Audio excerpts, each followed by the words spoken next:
সিলেটে মহানগর দায়রা জজ আদালতের বিচারক আকবর হোসেন মৃধা রোববার দুপুরে আলোচিত শেখ সামিউল আলম রাজন হত্যা মামলার রায় ঘোষণা করেন।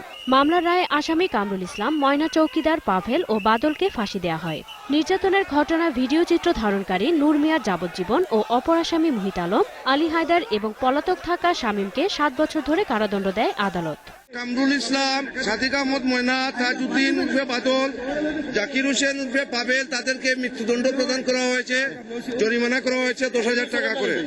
রায় ঘোষণার সময় হাজারো জনতার সঙ্গে আদালতে উপস্থিত রাজনের বাবা আজিজুর রহমান ও মা লুবনা বেগম সন্তোষ প্রকাশ করেন। তারা রায় দ্রুত কার্যকর করার দাবিও জানান।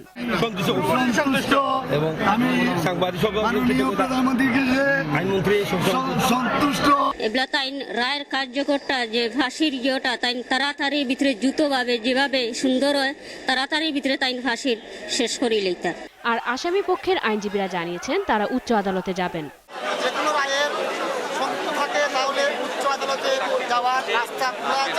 চলতি বছরের 8 জুলাই তুচ্ছ ঘটনার জের ধরে নির্মমভাবে শিশু রাজনকে হত্যার পর সামাজিক যোগাযোগ মাধ্যমে ছড়িয়ে দেওয়া হয় নির্যাতনের ছবি। এরপর টানা 4 মাসের বিচার শেষে রায় ঘোষণা করা হয়। স্মৃতি মণ্ডল, 21 টেলিভিশন।